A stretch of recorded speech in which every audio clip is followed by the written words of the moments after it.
أعوذ بالله من الشيطان الرجيم بسم الله الرحمن الرحيم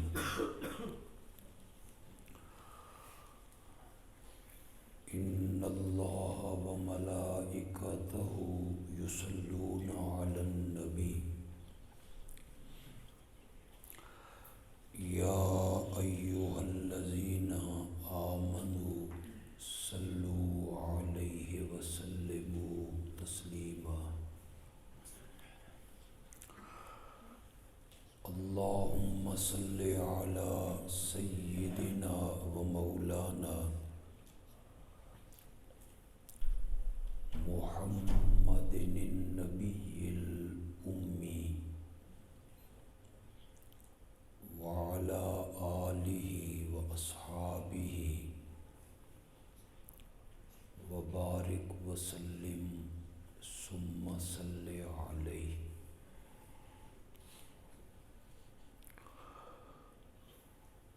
دھند کی وجہ سے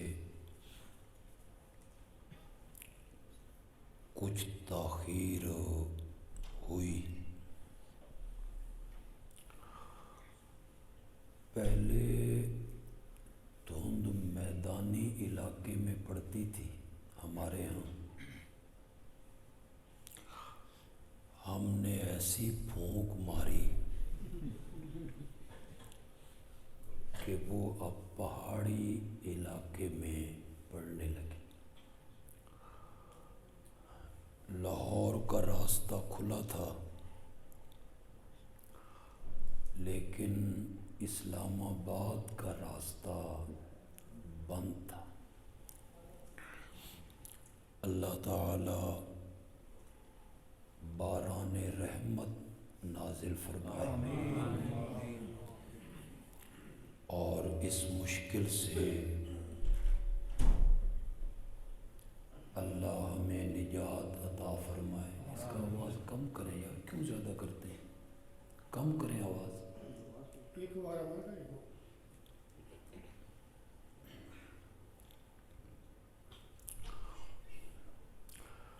بڑی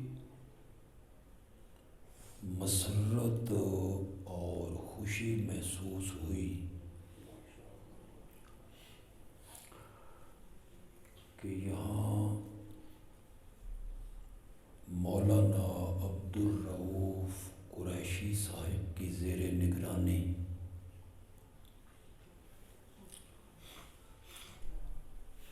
بچیوں کی دینی اور مذہبی تعلیم کا ایک ادارہ قائم ہے.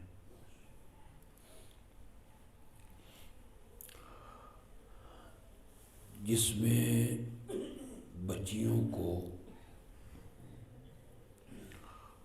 قرآن و حدیث کی، فقہ کی، گرامر کی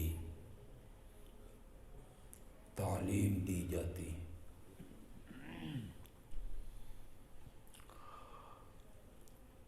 میں یہ سمجھتا ہوں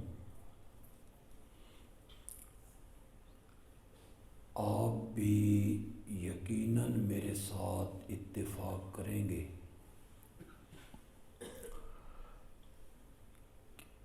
بے راہ روی کا یہ جو معاشرہ ہے،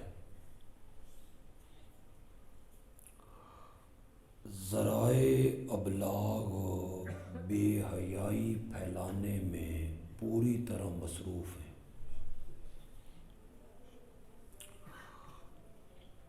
رہی صحیح کسر فیس بک نے، یوٹیوب نے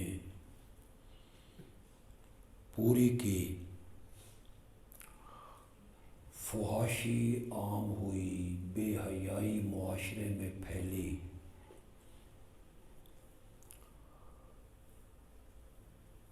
پھر ہماری مسلمان کہلانے والی بچیاں نیم برہنگی کا شکار ہونے لگی. چادریں، چادریں، چادریں، سروں سے اتر گئیں. گلے دوپٹے جو ہیں وہ گلے میں آ گئے، لباس ایسا پہنایا گیا جس سے ایک ایک عضو ظاہر ہو رہا ہے۔ میرے آقا نے فرمایا تھا کہ قیامت کے قریب ایک وقت آئے گا کہ میری امت کی عورتیں کپڑے پہننے کے باوجود ننگی ہوں گی۔ وہ دور ہم نے دیکھا، آپ دیہاتوں میں ہیں، اچھے ہیں، ہم بھی ایک دیہاتی سے شہر میں ہیں، اسلام آباد، لاہور، کراچی، آپ وہ بے راہ روی دیکھیں۔ اس دور میں میں سمجھتا ہوں کہ جتنی دینی تعلیم کی ضرورت بچیوں کو ہے، شاید اتنی ضرورت بچوں کو نہ ہو۔ بچیوں کی دینی تعلیم و تربیت بہت ضروری ہوگی۔ یہ جو آج کی بیٹی ہے، یہ کل کی ماں ہے۔ اس کی گود میں آنے والی نسل پلنی، اگر یہ دیندار ہوگی، باحیا ہوگی، با شرم ہوگی، قرآن و حدیث سے واقف ہوگی، اسے سارے دین کے احکام، ارکان، ان کا علم ہوگا، تو اس کی گود میں پلنے والے جو بچے ہیں یقیناً وہ بھی معاشرے کے اچھے فرد بنیں گے۔ ایک بچی کی دینی تربیت ہو جائے تو گویا کہ پورا گھرانہ سنور گیا، بلکہ خاندان سنور گیا۔ آپ جتنے لوگ ہیں، میں ہوں، آپ ہیں، ہم بہت تعریف کرتے ہیں حضرت سیدنا حسن ابن علی اور حضرت سیدنا حسین ابن علی رضی اللہ تعالی عنہ، ان کی ہم عظمت بیان کرتے ہیں، ان کا مقام کیا ہے، علمی مقام کیا ہے، ان کی ہم سخاوت کا ذکر کرتے ہیں۔ کروڑوں درہم انہیں وظیفے میں ملتے ہیں، بعض اوقات لاکھوں دینار ملتے ہیں، دینار سونے کے ہوتے ہیں، اور انہیں جتنا وظیفہ ملتا ہے وہ دمشق سے مدینہ جاتے جاتے سارا وظیفہ راستے میں غریبوں پہ خرچ کرتے ہیں۔ ان کی ہم سخاوت کو دیکھتے ہیں تو ہم حیران ہو جاتے ہیں۔ آپ میں سے جو پڑھے لکھے لوگ ہیں، حضرت سیدنا حسن رضی اللہ تعالی عنہ نے حضرت سیدنا معاویہ رضی اللہ تعالی عنہ سے صلح کی تھی۔ کس شرط پہ یہ صلح کی تھی؟ اس شرط پہ صلح کی کہ میرے حصے کا جو اقتدار ہے، جن صوبوں پہ میرا اقتدار ہے، وہ اپنی حکومت اور اپنا اقتدار بھی میں آپ کے حوالے کرتا ہوں۔ آپ اس پر حیران نہیں ہوئے؟ چھوڑتا ہے کوئی بندہ؟ عہدہ چھوڑتا ہے کوئی بندہ؟ یہاں کوئی مسجد کا صدر بن جائے، وہ جان نہیں چھوڑتا، وہ چمٹ جاتا ہے، میں صدر ہوں مسجد کا۔ وہ پڑھا ہوا بھی نہیں ہے، وہ آنے والے عالم اور خطیب سے انٹرویو لیتا ہے۔ کوئی خطیب آیا کہ جی آپ کی مسجد میں جگہ خالی ہے، مجھے آپ رکھ لیں، تو وہ صدر صاحب کہتے ہیں تو انٹرویو دے، میں وہ اگلے دن فیس بک پہ ایک لطیفہ لکھا ہوا تھا کہ صدر صاحب نے اس عالم سے پوچھا تمہیں قیامت کی نشانیوں کا پتہ ہے کہ قیامت کی نشانیاں کیا ہیں؟ اس نے کہا سب سے بڑی نشانی یہ ہے کہ میں تجھے انٹرویو دے رہا ہوں، یہ قیامت کی سب سے بڑی نشانی۔ ایک عالم جاہل کو انٹرویو دے رہا ہے، چھوڑتا ہے کوئی عہدہ؟ زکوٰۃ کمیٹی کے جو ممبر بنتے تھے وہ نہیں چھوڑتے تھے، ویلفر سوسائٹیاں جو ہیں محلوں میں، ان کا جو عہدیدار ہے وہ چھوڑتا ہے عہدہ؟ یہ معمولی عہدہ۔ حضرت حسن رضی اللہ تعالیٰ عنہ نے کس کو چھوڑا؟ تصور تو کرو ایک منٹ کے لیے، حکومت، فوج ان کے پاس ہے، پولیس ان کے پاس ہے، بیت المال ان کے پاس ہے، اقتدار ان کے پاس ہے، چاہنے والے لوگ ہیں، سب چیز ان کے پاس موجود ہے، لیکن انہوں نے یہ قربانی کیوں دی؟ مسلمانوں کی دو جماعتیں آپس میں کیا ہو جائیں؟ متحد ہو جائیں، یہ جھگڑا ختم ہو جائے۔ میں سمجھتا ہوں کہ پوری تاریخ میں اس کی مثال موجود ہو، تاریخ اسلام بلکہ تاریخ عالم میں مثال موجود نہیں۔ کوئی بندہ اس طرح حکومت کو ٹھکرا دے کہ نہیں چاہیے مجھے ایسی حکومت، میں اتحاد چاہتا ہوں، اتفاق چاہتا ہوں۔ پھر میں حیران ہوتا ہوں، خدا گواہ ہے، آپ اس کی باریکیوں میں نہیں نہ جاتے، ذرا اس کی باریکیوں میں جائیں تو حضرت حسن رضی اللہ تعالیٰ عنہ کو چاہیے تھا بھئی، اقتدار حضرت معاویہ کے سپرد کر رہے تھے، خلافت سپرد کر رہے تھے، تو ان کو کہتے میرے گھر آ،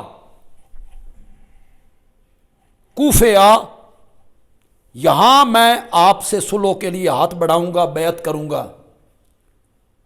آپ ان کا بڑا پن دیکھیں، حضرت معاویہ کہتے ہیں میں کوفے آ جاؤں، وہ کہتے ہیں آپ کیوں کوفے آئیں گے، میں آپ کے گھر دمشق جا کے آپ کے ہاتھ پہ بیٹھ۔ سبحان اللہ۔ حیران، نہ کوئی انا ہے، نہ کوئی تکبر ہے، نہ ہٹ دھرمی ہے، نہ میں آنا، یہ میں سن مار کے نہیں رکھ دیتا، میں ہو رہی ہے۔ خود ان کے گھر میں گئے، اور پھر آگے میں حیران ہوتا ہوں، کیا لوگ تھے یار، کیا ان کی تربیت ہوئی ہے۔ جب دمشق میں گئے نا تو مسجد میں ساری خلقت اکٹھی ہو گئی، نبی کے نواسے آئے، سبحان اللہ، حیدر کرار کے فرزند آئے، اور مسلمانوں کی دو جماعتوں کے درمیان صلح ہو رہی ہے۔ آج بڑی خوشی کا دن تھا، تو حضرت حسن رضی اللہ تعالیٰ عنہ نے حضرت معاویہ کو ممبر پہ بٹھایا، خود نیچے بیٹھے۔ یہ جو ان کی عظمتیں ہیں، جن میں سے چند عظمتیں میں نے آپ کے سامنے رکھی ہیں، بڑا پن ان کا، شرافت ان کی، حیا ان کا، یہ جو ہم سب بیان کرتے ہیں، پھر حضرت حسین کی بہادری کے ہم ذکر کرتے ہیں، شجاعت کا ذکر کرتے ہیں، تو میں آپ سے پوچھنا چاہتا ہوں کہ حسنین کریمین کا تو ہم ذکر کرتے ہیں، کبھی یہ بھی سوچا ہے کہ یہ کس کی گود میں پلے تھے؟ جس گود میں پلے ہیں وہ کیا ہے؟ سیدہ فاطمہ رضی اللہ تعالی۔ تو ماں کی تربیت ہے نا، جس نے بیٹوں کو اس طرح بدل کے رکھ دیے، اس طرح انہیں باحیا بنایا، خوددار بنایا، ایثار کرنے والا بنایا۔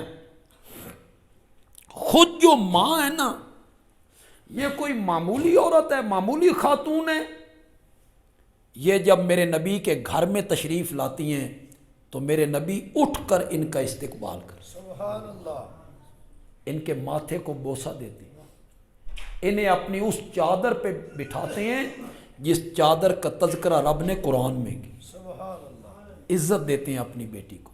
فاطمہ تو بضعۃ منی، فاطمہ میرے جگر کا ٹکڑا ہے، جس نے فاطمہ کو دکھایا اس نے مجھے دکھایا، اور جس نے مجھے دکھایا اس نے رب کو دکھایا۔ وہ جو ماں ہیں جن کی گود ملی تھی حسنین کریمین کو، اس ماں کو تو ذرا دیکھیں نا.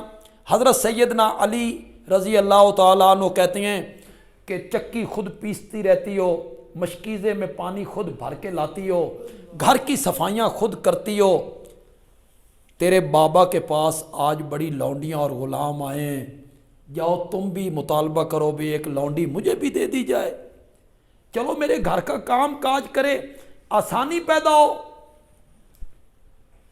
حضرت سیدہ فاطمہ نے میرے آقا سے آ کر اس کو ذکر کی. یہ جو آج ہماری حکومتیں ہیں نا، اور آپ کہتے ہیں اقربا پروری کرتی ہیں، سب کچھ اپنوں کو دیتے چلے جاتے ہیں، اپنے گھرانے میں بانٹتے چلے جاتے ہیں. ذرا میرے نبی کی سیرت دیکھیں، اسوہ دیکھیں. اختیار ہے میرے نبی کا، جتنی لونڈیاں چاہیں فاطمہ کو دے دیں، حضرت علی کو الگ دے دیں، فاطمہ کو الگ دے دیں. لیکن جب سیدہ فاطمہ کہتی ہیں بابا میرے ہاتھ دیکھو، چکی پیس پیس کے گٹھے پڑ گئے ہیں، مشکیزیں اٹھا کے میرے پہلو میں داغ پڑ گئے ہیں، تو مجھے بھی ایک لونڈی دے دی جائے. تو میرے آقا نے فرمایا بیٹا تجھے لونڈی سے بہتر چیز نہ دے دوں. بابا لونڈی سے اگر کوئی بہتر چیز ہے وہ دے دے. آپ نے فرمایا ہر فرض نماز کے بعد 33 مرتبہ سبحان اللہ پڑھا کر، 33 مرتبہ الحمدللہ پڑھا کر، 34 مرتبہ اللہ اکبر پڑھا کر، یہ کئی لونڈیوں سے بہتر ہے. سبحان اللہ. ماں بھی کتنی عظیم ہے، اس نے آگے سے ضد بھی کوئی نہیں کی، چپ چاپ اپنے بابا کی بات کو مانا اور واپس اپنے گھر میں تشریف لائیں. تو میرے عرض کرنے کا مقصد یہ ہے کہ یہ جو آج ہماری بیٹیاں ہیں، بچیاں ہیں، قرآن و حدیث کی تعلیم پڑھ رہی ہیں، انہوں نے کل ماں بننا ہے. ان کی گود میں ہماری آنے والی نسل پلنی ہے. اگر یہ دیندار گود ہوگی نا تو ان کی گود میں پلنے والے بچے بھی کیا ہوں گے؟ دیندار. وہ خود انہیں قرآن پڑھا دے گی، وہ خود انہیں کلمے سکھا دے گی، وہ خود انہیں نماز پڑھا دے گی، وہ خود انہیں نماز کے طریقے بتا دے گی. عام لوگوں کا، آپ کا تو نہیں لیکن عام لوگوں کا خیال یہ ہے، یہ مدرسے جو بچیوں کے ہیں نا یہ اب بنے ہیں. جب ہم پڑھتے تھے تو ہے کوئی نہیں تھے، صرف لڑکوں کے مدرسے ہوتے تھے، بچیوں کے مدرسے تھے ہی نہیں، تصور بھی نہیں تھا. جس بیچاری بچی عورت کو شوق ہوتا نا وہ انفرادی طور پہ پڑھتی تھی کسی عالم سے، ورنہ کوئی ادارے نہیں ہوتے تھے. یہ اب رواج پڑا ہے کہ نہیں بچیوں کی تعلیم کا بھی انتظام انصرام ہونا چاہیے. پہلے یہی ذہن تھا کہ عالم بنے گا تو مرد بنے گا، حافظ بنے گا تو مرد بنے گا، مفسر بنے گا تو مرد بنے گا، قاری بنے گا تو مرد بنے گا، محدث بنے گا تو مرد بنے گا، حدیث پڑھائے گا تو مرد پڑھائے گا، قرآن کی تفسیر پڑھائے گا تو مرد پڑھائے گا، قرآن حفظ کرے گا تو مرد حفظ کرے گا. عورتوں کا کیا کام ہے؟ وہ گھر کے جھاڑو دیں، برتن مانجیں، بچے پالیں.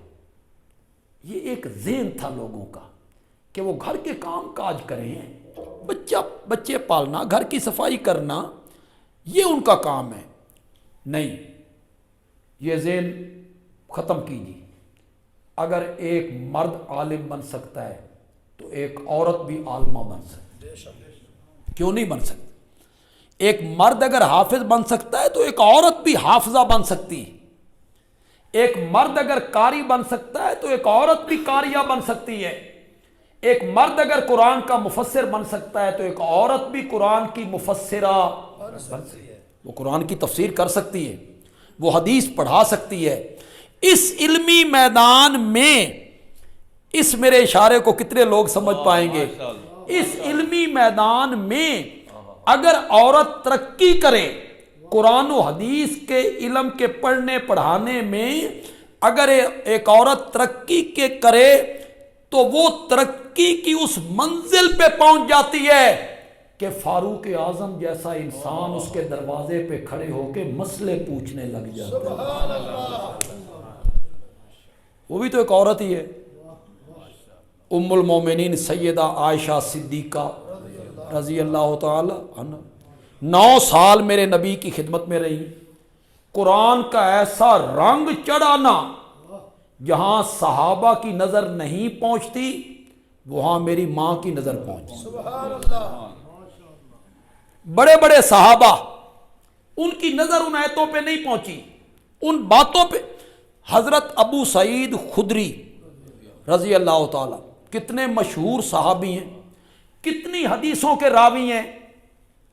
وہ جب انتقال کرنے لگے نا تو انہوں نے کہا نئے کپڑے لاؤ بھائی، مجھے نئے کپڑے پہناؤ۔ کیوں؟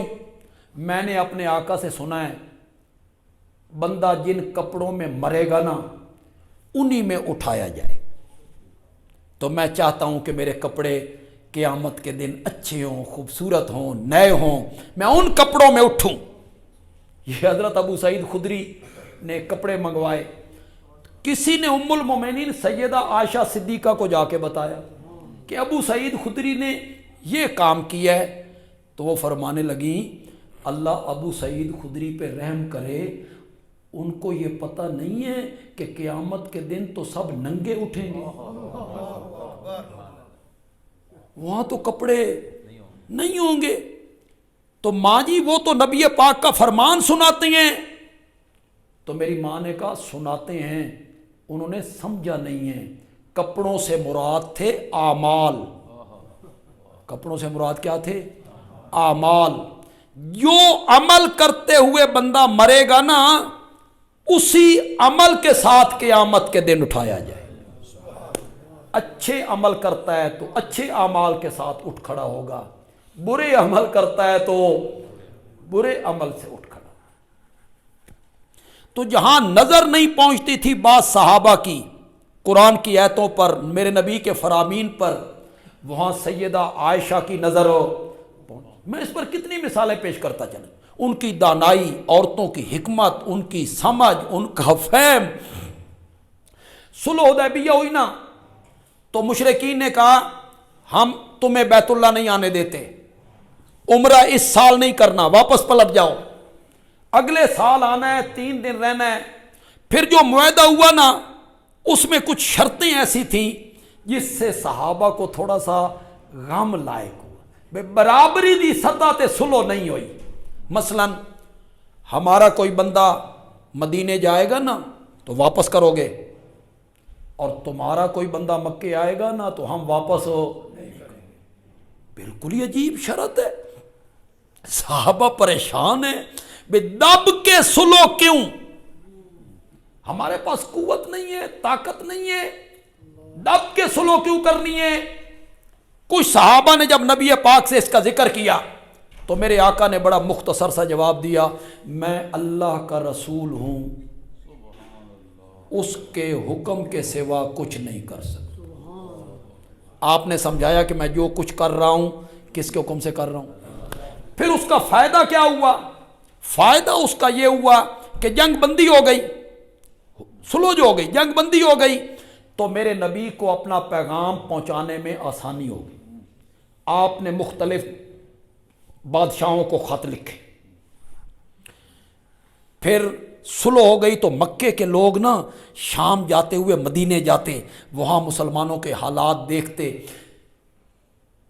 21 سالوں میں اتنے بندے مسلمان نہیں ہوئے، صلح حدیبیہ کے بعد 2 سالوں میں جتنے بندے مسلمان ہوئے، وہ ان کو موقع ملا نا دیکھنے کا، تو صحابہ پریشان کہ یہ ایسے صلح کیسے ہو گئی، دب کے صلح کیوں ہو رہی ہے؟ تو اب چونکہ انہوں نے واپس جانا تھا، احرام کھولنا تھا، تو انہوں نے ایک دم دینا تھا، یعنی قربانی کرنی تھی، دم۔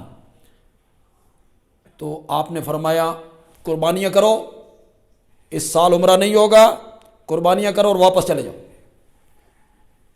کسی صحابی نے جانور کے گلے پہ چھری نہیں چلائی، پریشان ہے، اور انہیں امید ہے کہ شاید مکے کا راستہ کھل جائے، ہم نے احرام باندھا ہوا ہے، شاید کامیاب ہو جائیں تو ہم جائیں گے مکے۔ کسی نے ذبح نہیں کیا۔ میرے آقا پریشان ہو کے خیمے میں آئے۔ میری ایک ماں کا نام ہے ام سلمہ، ام المومنین سیدہ ام سلمہ ان کے خیمے میں آئے. آپ نے فرمایا ام سلمہ میں نے صحابہ سے کہا ہے بھئی جانور ذبح کرو. وہ بڑے پریشان ہیں, انہیں اب بھی امید ہے کہ مکے کا راستہ کھلے گا, ہم بیت اللہ پہنچیں گے, عمرہ کریں گے, تھوڑا سا صبر کر لیتے ہیں. کسی نے بھی جانور ذبح نہیں کیا.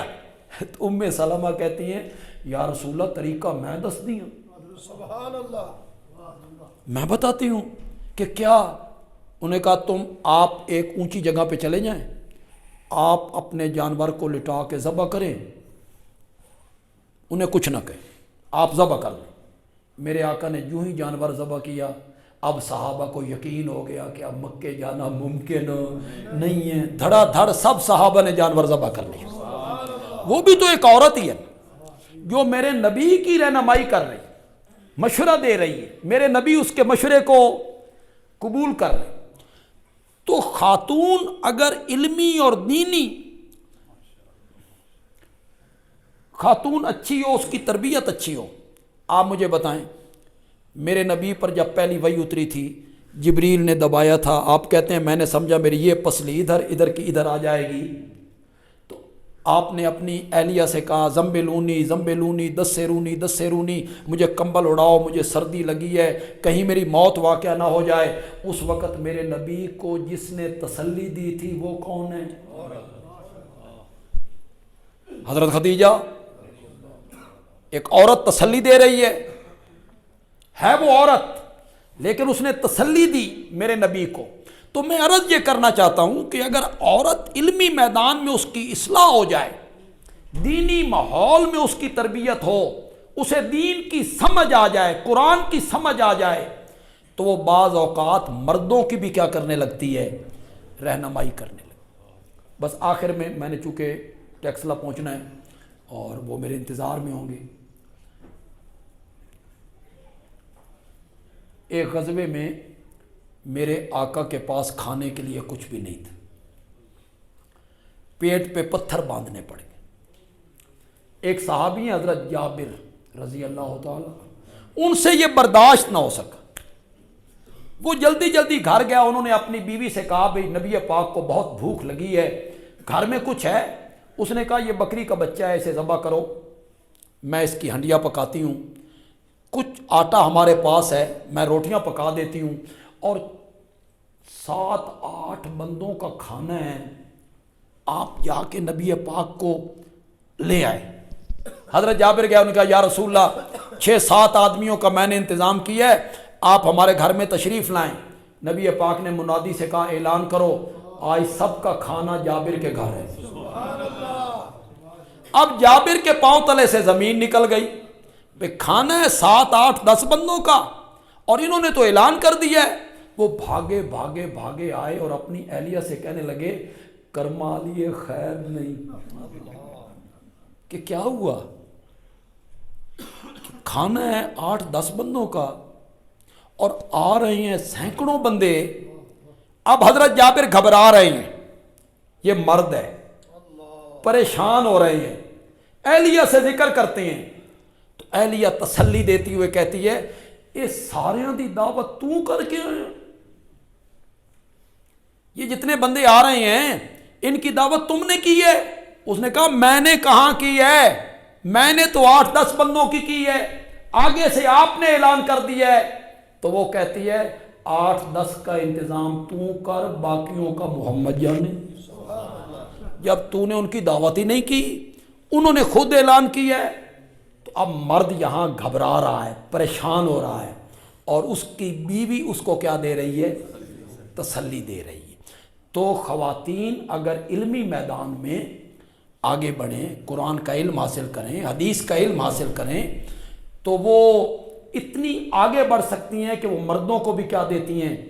وہ ایک واقعہ نہیں ہے, ایک صحابیہ کا اس کا بیٹا مر گیا تھا, خامند بہر سفر پہ تھا, تو جب خامند آیا شام کے ٹائم تو اس کے دل میں آیا اگر میں نے اس کو خبر دی نا کہ تیرا بیٹا مر گیا ہے تو یہ تھکا ہوا ہے, بھوکا ہے, اسے روٹی بھی بھول جائے گی اور یہ صدمہ برداشت نہیں کر سکے گا.